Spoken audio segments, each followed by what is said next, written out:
अंक 51 से 58 जो पूर्व पक्ष ने शंका की थी उसका यहाँ पर समाधान हम पढ़ेंगे। पूर्व पक्ष ने कहा था कि निषिद्ध कर्म और काम्य कर्म का त्याग कर दे और नित्य नैमित्तिक और प्रायश्चित कर्मों को सदा करे। उसके पीछे उसने रीजन ये प्रस्तुत किया था कि निषिद्ध कर्म जब करेगा तो निषिद्ध कर्म जब नहीं करेगा तो निषिद्ध कर्मों से जो पाप होगा वो पाप नहीं होगा, तो नरक आदि योनियों में नहीं जाएगा। और जो नित्य नैमित्तिक कर्म है उनको करेगा, तो नित्य नैमित्तिक कर्मों को नहीं करने से जो पाप उत्पन्न होता है उस पाप से बच जाएगा। समझ गए ना? उन नित्य नैमित्तिक कर्मों को करने से नहीं करने से जो पाप उत्पन्न होता है उस पाप से बच जाएगा। और जो प्रायश्चित कर्म है वो करे, तो प्रायश्चित कर्म करने से ये होगा कि जन्मांतर में उसने जो कुछ भी पाप कर्म किया है वो नष्ट हो जाएंगे। इस प्रकार से सभी पापों का पूर्ण रूपेण सफाया हो जाएगा। और अब उसके द्वारा अब जो वर्तमान जन्म में कर्म करेगा उनकी उसको इच्छा है नहीं। वर्तमान जन्म में जो भी कर्म उसने करेगा उन कर्मों का, क्योंकि मोक्ष की इच्छा हो चुकी है, तब उसको कर्मों के फल की इच्छा है नहीं, तो उनका फल नहीं मिलेगा उसको। ऐसा इन्होंने बात कही थी कि कर्म से ही मोक्ष की प्राप्ति हो जाएगी, ज्ञान की कोई आवश्यकता नहीं है। ये बात पूर्व पक्ष ने कही थी। अब इसी का समाधान यहाँ पर बता रहे सिद्धांत। क्या कहते हैं सिद्धांती? सो बने नहीं। ठीक है, यहाँ पर क्या कहते हैं कि सो बने नहीं। काहेते नित्य नैमित्तिक कर्म का भी स्वर्ग रूप फल है। जो पूर्व पक्षी ने क्या कहा कि नित्य नैमित्तिक कर्म का कोई फल नहीं है, लेकिन उनको नहीं करने से पाप होगा। लेकिन सिद्धांती क्या बता रहे हैं कि भगवान शंकराचार्य जी ने ये बात अपनी भाष्य में बताई है कि नित्य नैमित्तिक कर्मों को करने से स्वर्ग की प्राप्ति उनका फल बनता है, और श्राद्ध आदि कर्म जो होते हैं उनको करने से पितृलोकों की प्राप्ति होती है। नैमित्तिक कर्म के अंतर्गत श्राद्ध कर्म आते हैं ना, तो उनसे पितृलोकों की प्राप्ति होती है। पितृगण तृप्त होते हैं तो उनको क्या होता है, पितृलोकों की प्राप्ति होती है। तो पितृलोक जो पितृ योनि है ये भी पूज्य योनि ही है। कई बार जैसे पितरों की कन्या, हमने आप लोगों को शायद बताया था, पितरों की जो कन्या थी वही सुनैना जी हुई है, वही मैना जी हुई है, और वही वृषभान की पत्नी जो राधा जी की माता हुई है, तीनों पितरों की कन्याएं थी। और वो कन्या को जन्म देने के लिए ही इस धरात पर आई थी। तो पितर योनि जो है वो एक श्रेष्ठ योनि ही है। तो पितरों की जो श्राद्ध आदि कर्म करते हैं अच्छे से, तो उनके पितृगण उनसे प्रसन्न होते हैं। और आप लोगों को मालूम है कि नहीं, पितरों में मिलाया जाता है। जब हमारे घर में किसी का शरीर शांत होता है तो 1 वर्ष तक के उसका श्राद्ध नहीं किया जाता है। 1 वर्ष उसका श्राद्ध नहीं किया जाता है कि पितरों को मालूम हो जाएगा कि हमारे यहाँ से कोई आ रहा है। इस प्रकार की बातें कही जाती है। और फिर वो कुछ प्रक्रिया के अनुसार उसका फिर श्राद्ध करते हैं और फिर सारे पितरों का श्राद्ध किया जाता है। होता है कि नहीं होता? हमने तो अपने बचपन में देखा है ये चीज़, और ये चीज़ होती है। तो पितरों में मिलाते हैं तो वो पितृ बन जाते हैं। और कभी भी जो विवाह आदि के मौके पर शुभ अवसरों पे पितरों के नाम से कुछ निकाला जाता है। और कई बार ये भी देखा जाता है कि अगर ना निकाला जाए तो पितृगण तुरंत प्रकट हो जाते हैं कि हमारा हिस्सा तुमने नहीं निकाला है, ये भी हो जाता है। तो ये जो योनियाँ होती है पितृ योनि होती है। ठीक है, तो कहते हैं पितृ, ये जो है पितरों की मतलब नित्य कर्म संध्या वंदन आदि, इनको करने से बड़ा ब्रह्म तेज बढ़ता है। अगर कोई व्यक्ति संध्या वंदन आदि बराबर करता है तो उनका तेज बढ़ता है। आप लोगों को देखिए श्रीमद् भागवत में आता है जो गोकर्ण जी, उनका तेज था संध्या वंदन का, तो उन्होंने सूर्य की गति को अपने तेज से रोक दिया था। समझ गए? और जो आस्तिक मुनि थे नहीं, हाँ, आस्तिक मुनि के माता पिता जरत्कारु कन्या थी और जरत्कारु पिता थे।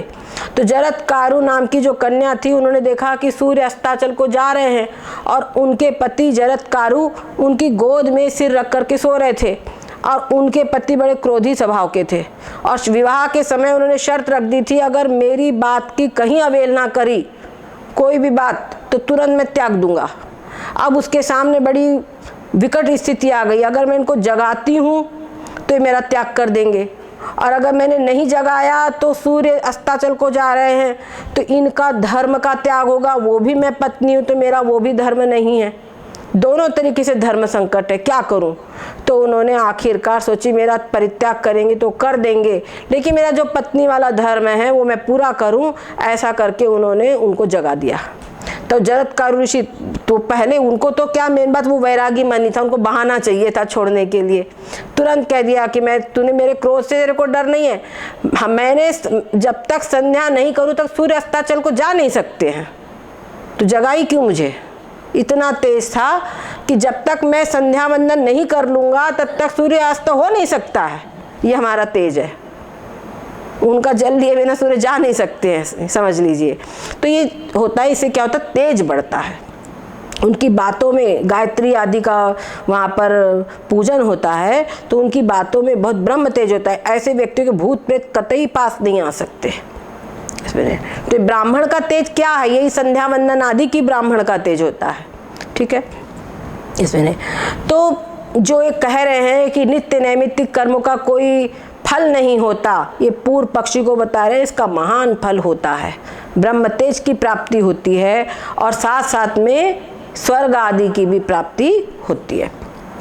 ये बात भाष्यकार ने भी कही है, युक्ति और प्रमाण से उन्होंने प्रतिपादन किया है। इसीलिए याते ने, इसीलिए नित्य नैमित्तिक कर्म से उत्तम लोक को प्राप्त होगा।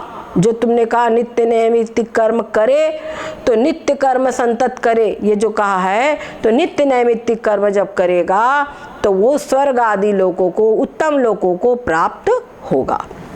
उसके बाद में कहते हैं कि तुमने जो कहा कि जन्म का अभाव हो जाएगा, तो जन्म का अभाव नहीं बनता और नित्य नैमित्तिक कर्म का जो फल अंगीकार नहीं करो, तुम ये जो कहते हो कि नित्य नैमित्तिक कर्म से कोई फल नहीं होगा, ऐसा तुम कहते हो, तो कह रहे हैं कि ऐसे में नित्य नैमित्तिक कर्म का बोधक जो वेद है वो वेद सब निष्फल हो जाएंगे।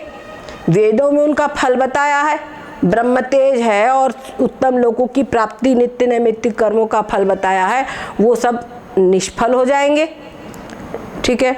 इसीलिए कहते जो, अच्छा दूसरी बात क्या कह रहे हैं, नित्य कहते जो नित्य नैमित्तिक कर्म के नहीं करने से पाप होवे, तो ताप पाप की अनुत्पत्ति तिनका फल बने। जो पूर्व पक्षी ने कहा था कि नित्य नैमित्तिक कर्म नहीं करेंगे तो पाप की उत्पत्ति होगी, तो यहाँ पर ये बन गया कि जो कर्म नहीं करेगा उससे पाप की अनुत्पत्ति होगी। जो कर्म नहीं करेगा तो पाप होगा और कर्म को करने से पाप की अनुत्पत्ति ने, पाप की उत्पत्ति नहीं होगी, पाप का अभाव होगा, ये बात कही। तो इससे सो नित्य नैमित्तिक कर्म के नहीं करने से पाप होवे नहीं, ठीक है। कहते जो नित्य नैमित्तिक कर्म का नहीं करना सो अभाव रूप है। नित्य नैमित्तिक कर्म नहीं करना ये क्या हो गया, अभाव रूप है, और पाप की उत्पत्ति भाव रूप है, समझ गए। पाप की उत्पत्ति भाव रूप है, तो यहाँ पर अभाव से भाव की उत्पत्ति दिखाई पड़ रही कि नहीं, अभाव है ना। अभाव कर्म का नहीं करना अभाव रूप है और पाप की उत्पत्ति भाव रूप हो जाएगी। तो कह रहे हैं ये बात बिल्कुल गलत है, सो अभाव रूप है और पाप भाव रूप है। अभाव से भाव की उत्पत्ति होवे नहीं, ये सिद्धांत है। अभाव से भाव की उत्पत्ति नहीं हो सकती, विज्ञान भी मानता है। Life is originate from life, non living से लिविंग की उत्पत्ति नहीं माना, कुछ भी नहीं है उससे संसार की उत्पत्ति हो जाए, साइंस भी नहीं मानता, ठीक है। या ते नित्य नैमित्तिक कर्म के नहीं करने से पाप होवे है, यह कहना बने नहीं। जो पूर्व पक्ष ने कहा कि नित्य नैमित्तिक कर्म के नहीं करने से पाप उत्पन्न होता है, ये बात नहीं बनती। जो नित्य नैमित्तिक कर्म के नहीं करने से पाप की उत्पत्ति अंगीकार करे तो अभाव से भाव की उत्पत्ति होवे नहीं। ठीक है, अभाव से भाव की उत्पत्ति तुमको माननी पड़ेगी, पर ऐसा होता नहीं है। यह दूसरे अध्याय में भगवान ने कहा है, ना सतो विद्यते भावो ना भावो विद्यते सतः। ठीक है, भगवान की इस बात से विरोध हो जाएगा। और क्या कह रहे हैं, या ते नित्य नैमित्तिक कर्म के अभाव ते भाव रूप पाप की उत्पत्ति बने नहीं। समझ में आई बात? आगे कहते हैं, इस रीति से नित्य नैमित्तिक कर्म का पाप की अनुत्पत्ति फल नहीं है, किंतु नित्य नैमित्तिक कर्म से बिना भी पाप की अनुत्पत्ति सिद्ध है। या ते नित्य नैमित्तिक कर्म का जो स्वर्ग रूप फल अंगीकार नहीं करे तो कर्म निष्फल होगे। अगर नित्य नैमित्तिक कर्म का फल स्वर्ग आदि उत्तम लोकों को तुम नहीं स्वीकार करोगे तो वो कर्म निष्फल होगा। कर्म होगा तो उसका फल जरूर होगा। और निष्फल जो नित्य नैमित्तिक कर्म है, तिनका बोधक वेद भी निष्फल होवेगा। या ते नित्य नैमित्तिक कर्म से स्वर्ग फल होवे है। ठीक है, नित्य नैमित्तिक कर्म से स्वर्ग रूप फल की प्राप्ति होती है। तो इस पे तुम्हारा सिद्धांत पूरा ही चला गया। और नित्य नैमित्तिक कर्म नहीं करने से पाप होगा ऐसी बात नहीं है। नित्य नैमित्तिक कर्मों को नहीं करने से पाप लगेगा ऐसी बात नहीं, लेकिन जो वो उत्तम लोक आदि की प्राप्ति होना है उससे वो व्यक्ति वंचित रह जाएगा। जो उससे ब्रह्म तेज आदि की प्राप्ति होना उससे वंचित रह जाएगा। उससे उसको जो तब बल मिलना है, जो उसका तेज बढ़ता है, तो वो तेज सब नष्ट हो जाएगा। आप देखो हमारे क्षत्रिय महाराणा प्रताप आदि जो थे कैसे थे, इनके पास एक संकल्प बल, तो जो कहते थे जो करता था वो करना है, और वो करना उसको झूठ नहीं छोड़ सकते थे वो। समझ गए? तो ऐसे लोगों ने राष्ट्र के लिए कुछ किया। हमारे शिवाजी महाराज क्षत्रिय, लेकिन उनका एक संकल्प था स्वराज्य की स्थापना, तो उन्हें करके माना। और लगभग पूरा भारत पूरा सब जीत चुके थे शिवाजी, पूरा इसमें मराठा को साम्राज्य हो चुका था। समझ गए? तो क्षत्रिय का बल भी एक होता है, वैश्य है उनका भी एक बल होता है। क्या समझे? और कोई व्यक्ति चतुर्थ वर्ण शूद्र है, वो सेवा करते, उनका भी बल मिलता है, उनका भी कुछ बल होता है। जो भी व्यक्ति अपने वर्ण आश्रम के अनुसार अपना कर्तव्य कर्म का निर्वाह करता है उसका बल बढ़ता है, उसका फल उसको आत्म तत्व की प्राप्ति ही होगी। चाहे वो ब्राह्मण हो, क्षत्रिय हो, वैश्य हो या शूद्र हो। चाहे एक बहुत निम्न कास्ट वाला जो होगा उसके लिए भी यही है, वो अपना निम्न कार्य जो है वो करे, लेकिन उसका फल उसको ब्रह्म साक्षात्कार होगा। समझ गए?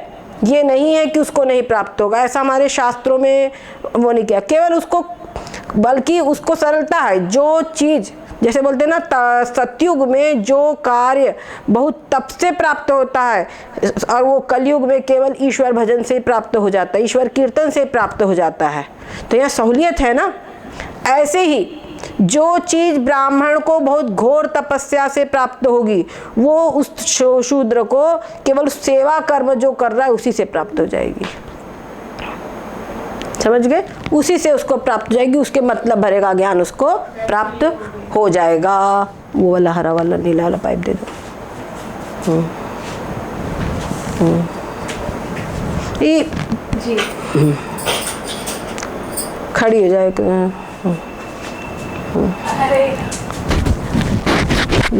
ये रखा है काले पर्स के नीचे।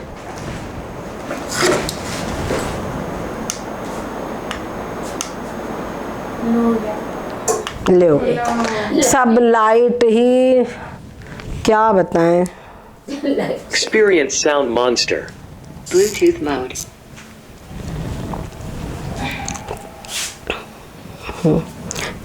सद्गुरुदेव भगवान की जय हो। ये लोगों को सुनाई नहीं आ रहा होगा, लाइट चली गई ना। वाईफाई बंद हो गया। अरे ये मेरा वीसी का डाटा चल रहा है। ठीक है चलो, कोई दिक्कत नहीं फिर तो। अभी वो क्या वाईफाई चला गया ना, तो मैंने समझा कि बंद हो गया होगा आवाज़। ठीक है, हरिओम। हाँ, तो ये बात हो गई। ठीक है, तो कह रहे हैं कि अगर नित्य नैमित्तिक कर्म नहीं कर रहा है और नित्य नैमित्तिक का फल तुम समझोगे कि नित्य नैमित्तिक कर्म को करने से पाप की अनुत्पत्ति ही इसका फल है, तो शास्त्र जो होंगे वेद वो क्या होंगे, निष्फल हो जाएंगे। अब 88 नंबर में कह रहे हैं पूर्व जो कहा था, जो जन्मांतर के जो काम्य कर्म हैं, क्या कहा था, जन्मांतर के जो काम्य कर्म हैं तिनका इच्छा के अभावते फल होवे नहीं। जन्मांतर में जो उसने काम्य कर्म किया है, लेकिन अब तो वो मुमुक्षु हो चुका है, तो उसको कोई कामना नहीं है, तो अब उसको उनका फल नहीं मिलेगा। तो बोलते सो वार्ता भी बने नहीं। आप खुद ही बताइए, क्या ये बात आपके गले से उतरती है? किसी ने बढ़िया कोई भी पाप कर्म कर लिया, कुछ भी कर लिया, और अब काम हो गया, अब बोले अब हमको उसका कर्म का फल नहीं चाहिए है। बनती क्या बात? नहीं।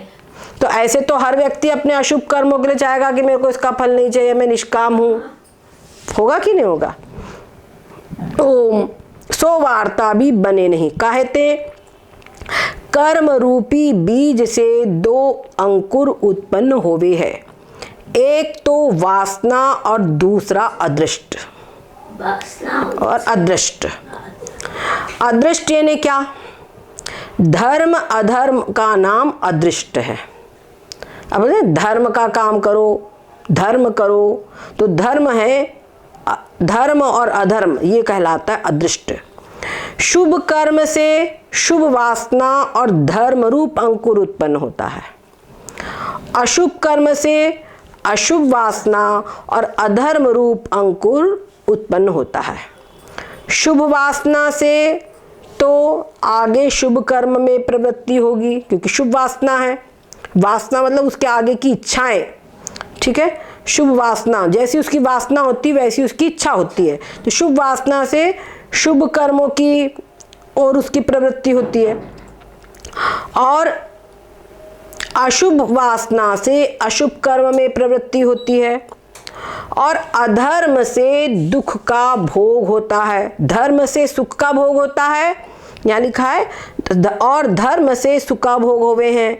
इस रीति से अशुभ वासना से अशुभ कर्म में प्रवृत्ति होवे है और अधर्म से दुख का भोग होता है। स्पष्ट हुई बात? शुभ कर्म से शुभ कर्म से शुभ वासना और धर्म उत्पन्न होगा, और जब शुभ वासना होगी तो उसकी फिर आगे धर्म में प्रवृत्ति होगी, और अशुभ कर्म से अशुभ वासना, ठीक है, अशुभ वासना और अधर्म की उत्पत्ति होगी, तो अधर्म से उसको दुख मिलेगा और अशुभ वासना से फिर आगे अधर्म में प्रवृत्ति होगी। इस रीति से वासना रूप और अदृष्ट रूप अंकुर कर्म रूपी बीज से होवे है। 30 विषय नंबर 1, वासना रूप अंकुर का तो उपाय से नाश होवे है। जो वासना रूप अंकुर है उसका उपायों से, उसके उपाय हैं उनसे नाश हो जाता है, और अदृष्ट रूप अंकुर का फल की उत्पत्ति से बिना किसी प्रकार से भी नाश होवे नहीं। जो धर्म अधर्म उसका उत्पन्न होता है, उस धर्म अधर्म का फल होगा कि उसको भोगना ही पड़ेगा। समझ गए? भोग के बिना उसका नाश नहीं हो सकता। ये शास्त्र का निर्णय है। कहते हैं कि अवश्यमेव भोक्तव्यम कृतं कर्म शुभाशुभम। साक्षात भगवान भी क्यों न हो, लेकिन उनको भी शुभाशुभ कर्म भोगना पड़ेगा। तो फिर सामान्य व्यक्ति की क्या बात है?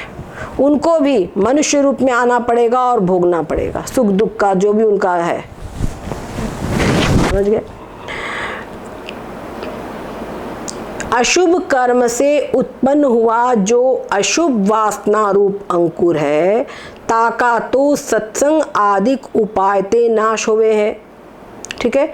अशुभ कर्म से जो उसकी अशुभ वासना उत्पन्न नहीं हुई है, मतलब उससे क्या होगा कि आगे उसके अशुभ कर्मों में प्रवृत्ति होगी, उसके लिए तो उपाय है कि वो सत्संग आदि करे, सद्ग्रंथों को पढ़े, तो उसके मन में क्या होगा, अपने किए पे मतलब स्वाभाविक उसकी सत्प्रवृत्ति हो जाएगी, ठीक है। और सट सुधरी सत्संगति पाई, सुनाइए। तो वहाँ पे उसकी सत्संग आदि उपायों से उसकी अशुभ वासनाएं नष्ट होगी, शुभ वासनाएं होगी, ठीक है ना। शुभ वासनाएं उत्पन्न होगी तो शुभ कर्मों में आगे उनकी प्रवृत्ति होगी, और शुभ कर्म से उत्पन्न जो हुई शुभ वासना ताका कुसंग आदि कंते नाश होवे है। और किसी की शुभ वासनाएं हैं लेकिन कुसंग में पड़ जाए तो उसकी कुसंग से शुभ वासना नष्ट हो जाएगी। तो ये तो उपाय है। शास्त्र में जितना पुरुषार्थ कहा है तासे प्रवृत्ति की हेतु, तासे प्रवृत्ति की हेतु जो वासना ताका ही नाश होवे है। शास्त्र में जो पुरुषार्थ कहे गए हैं उन पुरुषार्थों से जो वासनाएं हैं उसकी, उन वासनाओं का ही नाश होता है। याते पुरुषार्थ भी सफल है और भोग का हेतु जो अदृष्टता का नाश होवे नहीं, ठीक है। लेकिन जो अदृष्ट है उसका धर्म अधर्म उसका नाश नहीं होता, वो तो तुमको भोग देकर ही नष्ट होगा, चाहे कोई हो। कहते ज्ञानी, तो ज्ञान भी उसको तब होगा वास्तव में जब उसका वो तब तक प्रतिबंधक बना रहेगा। कई लोग होते ना, बहुत प्रयास करते नहीं हो पाता, तो कोई जन्म का कुछ पाप रहता है तो प्रतिबंधक बन करके खड़ा होता है और वो बार बार अड़चने डालता है। और जब वो नष्ट हो जाएगा इस प्रकार से, जैसे प्रतिबंधक ही बना, तो उसको दुख होता है। साधक भी है तो उसको दुख होता है, भगवान से प्रार्थना करता है, समझ गए। तो दुख जो होता है तो उससे क्या होता है, वो सब प्रतिबंधक उसके नष्ट हो जाते हैं, ठीक है। दुख आखिर उसका फल मिल गया कि नहीं, दुख रूप, इसमें नहीं। और साथ में ये भी होता है कि ऐसी जो कोई अपने शुभ भगवान के इसमें लग गया तो कुछ विशेष भगवान की कृपा भी हो जाती है, तो इन सब चीज़ों को शूली का कष्ट कांटे से निकल जाता है, ये हो जाता है। क्योंकि वहाँ पे भी क्या होता है, अशुभ जो पाप, वो कहते हैं निष्काम कर्म योग, निष्काम कर्म करता है तो उससे पाप कर्म नष्ट होते हैं निष्काम कर्म से, तब वो मल जो दोष है वो दूर होता है, ठीक है। मतलब कामना ना करे, बस शुभ कर्म करे लेकिन कामना ना करे। अगर कामना करेंगे तो वो कामना के अनुसार उसको कामना का फल मिल जाएगा। और कामना नहीं करता है, निष्काम भाव से करता है, शुभ कर्म करता है, सेवा करता है, कुछ भी करता है, तो उसको क्योंकि निष्काम भाव से कर रहा है। तो जैसे माता पिता है, तो जैसे उनके 5 बच्चे हैं, तो कुछ बच्चे 4 बच्चे तो ये सोचते हैं अरे हमको पिताजी की सेवा करें तो पिताजी हमको खूब अच्छी प्रॉपर्टी दे देंगे, मकान दे देंगे, दुकान दे देंगे, ऐसी कामना रखते हैं। और एक बच्चा ऐसा है कि नहीं हमको पिताजी का कुछ नहीं चाहिए, वो सुखी रहे, उनके ने हम सेवा करें। तो जब पिताजी संपत्ति का बंटवारा करेंगे तो क्या उस 5वें को कुछ देंगे कि नहीं देंगे, क्योंकि वो तो निष्काम है। अवश्य बताइए, आप लोग सब माता पिता हैं, आपका हृदय क्या बोलता है? अवश्य देंगे ना। और बल्कि उसके लिए आशीर्वाद और इतना होगा कि बेटा क्या बताएं, इससे ज़्यादा कुछ हो तो दे दे। अब प्रॉपर्टी का बंटवारा तुमको बराबर ही करना है, नहीं तो दूसरे भाई असंतुष्ट हो जाएंगे, लेकिन फिर भी हृदय से तेरे को यही बहुत फलीभूत हो, ये कुछ उनकी भावना होगी कि नहीं होगी। हाँ, तो वैसे ही भगवान के सब बच्चे, तो भगवान के कुछ बच्चे ऐसे हैं कि बढ़िया हमारा नाम आ जाए इसीलिए दान धर्म पुण्य आदि करते हैं, समझ गए, तो उनको वो मिल जाता है। और कुछ ऐसे होते हैं कि भाई जाने निष्काम भाव से पूर्ण रूपेण करते हैं, तो जब निष्काम भाव से करते हैं तो भगवान उनके लिए उनके जो पूर्ण जो पाप कर्म है वो नष्ट कर देते हैं। जो पाप कर्म नष्ट कर देते हैं उनका अंतःकरण शुद्ध हो जाता है, समझ गए, उनका अंतःकरण शुद्ध हो जाता है। अब जब अंतःकरण शुद्ध हो जाता है तो उनके अंदर में ब्रह्म जिज्ञासा उत्पन्न हो जाती है, समझ गए। ब्रह्म क्या है, मैं कौन हूँ, इस संसार क्या है, परमात्मा क्या है, मैं परमात्मा के स्वरूप को जानूं, मेरे को संसार से कोई मतलब नहीं। इस प्रकार से उसके अंदर में विवेक, वैराग, खट संपत्ति, मुमुक्षुता, ये साधन चतुष्टय उसमें उत्पन्न हो जाते हैं, समझ गए, ये बात होती है। तो फल दिए बिना कर्म की निवृत्ति होवे नहीं, ये निश्चित है। तो वो कर्म जो उसने किया है निष्काम, उसका फल मिलेगा अंतःकरण की शुद्धि। यह वार्ता जो शास्त्र में कही है तासे भी विरोध नहीं। इस रीति से अज्ञानी को फल भोग बिना कर्म की निवृत्ति बने नहीं। समझ गए? जो अज्ञानी व्यक्ति है उसको भी फल का भोग के बिना उसको कर्म की निवृत्ति नहीं हो सकती, और ज्ञानी को तो भोग से बिना भी कर्म की निवृत्ति बने हैं। ये बात ध्यान दो, जो ज्ञानी है, जिसको आत्म साक्षात्कार हो चुका है, अपने स्वरूप का ज्ञान हो चुका है, उसके लिए भोग से बिना भी कर्म की निवृत्ति बनती है उसकी। कहते कैसे? कर्म और कर्ता तथा फल परमार्थ से तो है नहीं। जो कर्म है, कर्ता है, उसका फल है। ये वास्तव में क्या है? सारा संसार कल्पित है, परमार्थ से है नहीं, ये ब्रह्म रूप है नहीं, ब्रह्म तो है नहीं। क्या समझे? सब कल्पित है ना? संसार क्या है? सब कल्पित है, सत्य है नहीं। तो ये परमार्थ से नहीं है, किंतु अविद्या से कल्पित है। ता विद्या का ज्ञान विरोधी है, उस अविद्या का ज्ञान विरोधी है। याते अविद्या कल्पित जो कर्मादिक है तिनका भी ज्ञान से नाश होवे है। जब साधक को अहम ब्रह्मास्मि इस प्रकार की ब्रह्माकार वृत्ति उत्पन्न होती है, क्या समझे? इस प्रकार का मतलब उसको ज्ञान होता है, गुरु के द्वारा उपदेश होता है, तत्त्वमसि तू ब्रह्म है।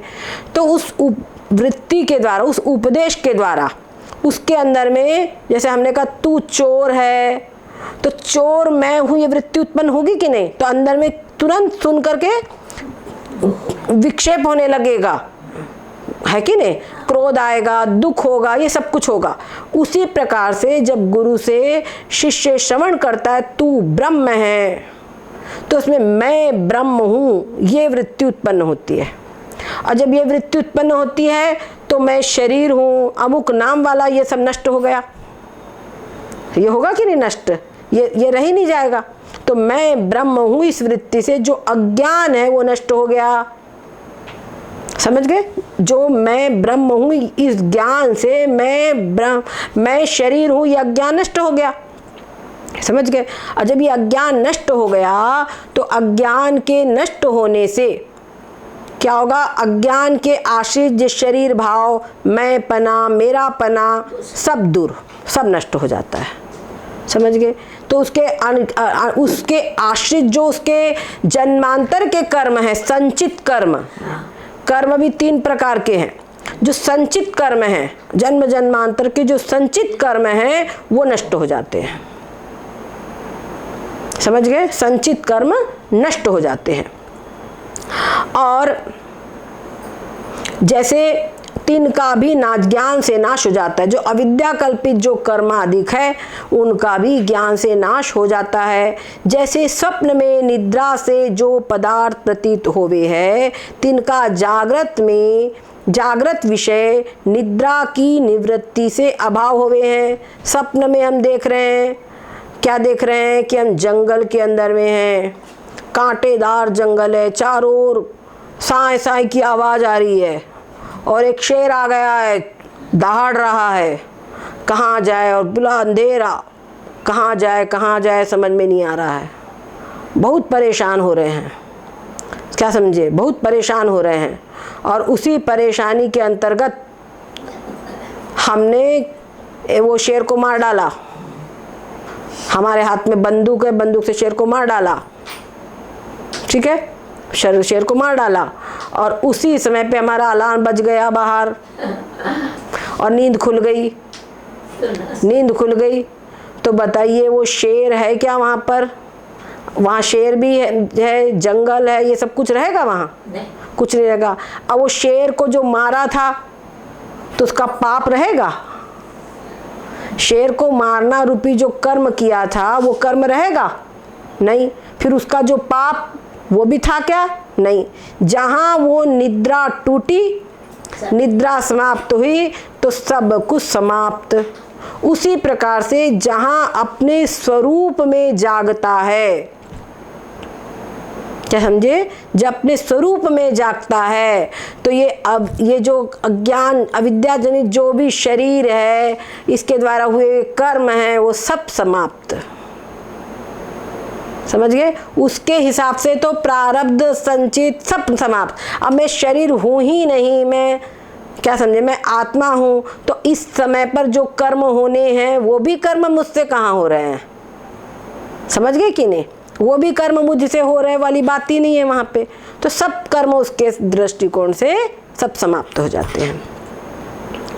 तैसे, ठीक है, यही तो मुख्य चीज, यही मुख्य चीज है।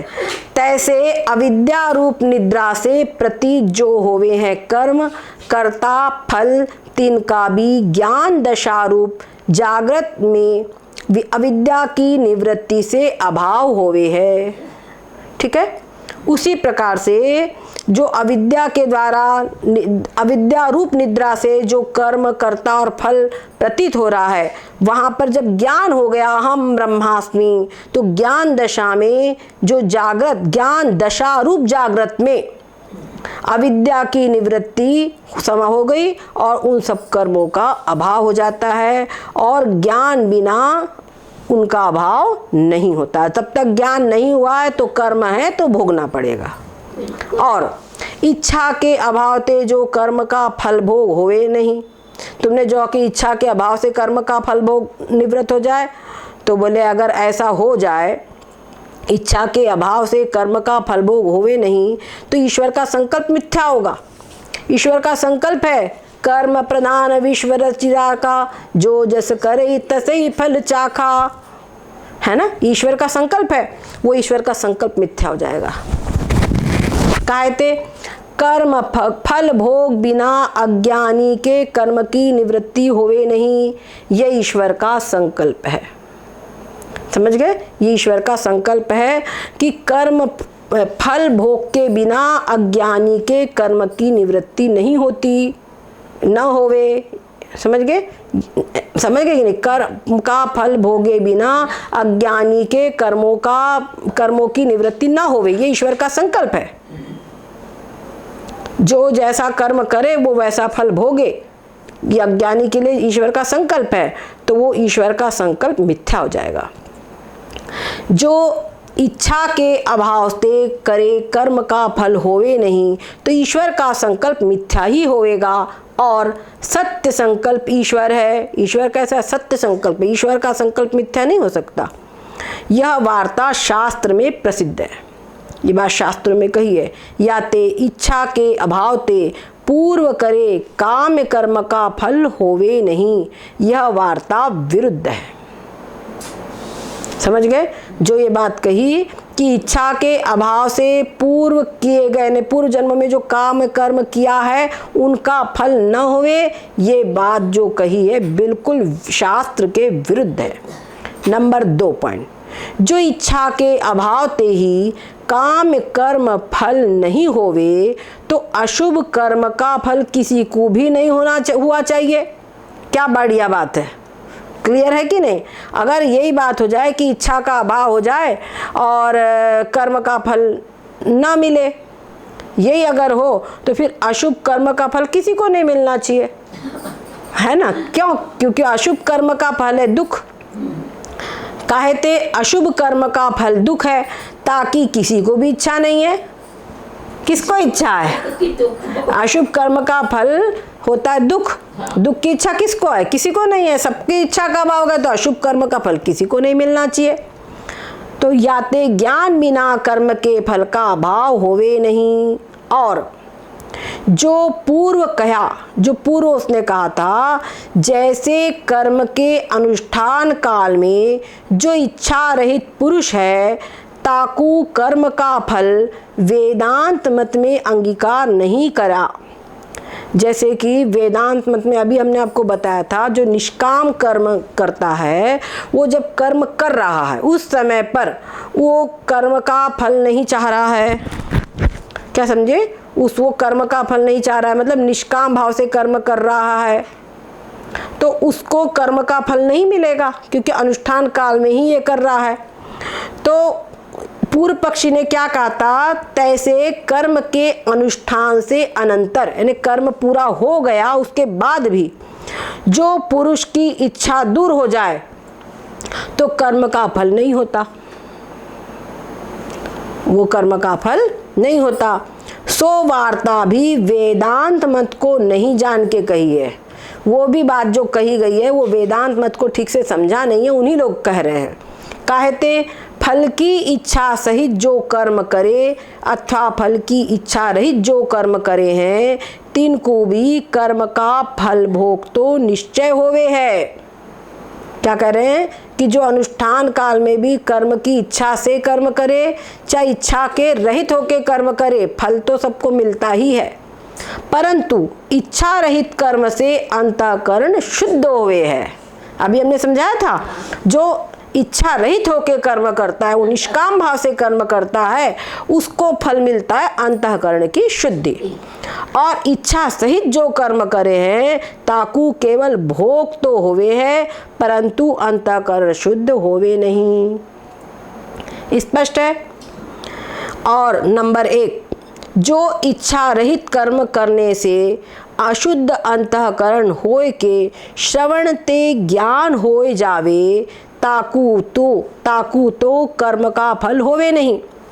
अब यहाँ पर ये बात है कि जिसका अंतःकरण शुद्ध हो जाए और अंतःकरण शुद्ध होने से वो संत महापुरुष के पास जाए और संत महापुरुष के द्वारा उसको उपदेश प्राप्त हो, तो उपदेश का वो श्रवण किया, श्रवण के बाद मनन निधिध्यासन आदि किया, और तो उसको ज्ञान हो जाएगा।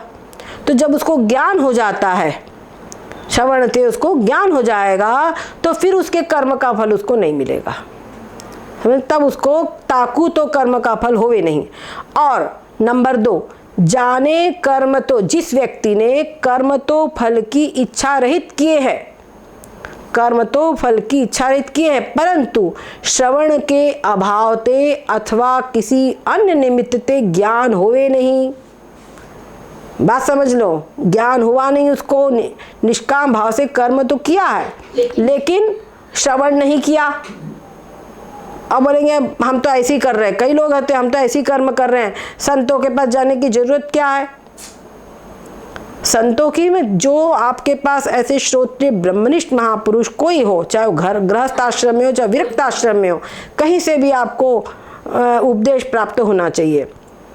तो जब उसको वो उपदेश प्राप्त नहीं हुआ तो उसको ज्ञान नहीं हुआ। अब ज्ञान नहीं हुआ है, ताकू तो इच्छा रहित कर्म के फल का भोग दूरी होवे नहीं। अब वो इच्छा रहित है भले ही, लेकिन उसको कर्म का फल नहीं मिलेगा ऐसा नहीं, उसको कर्म का फल मिलेगा।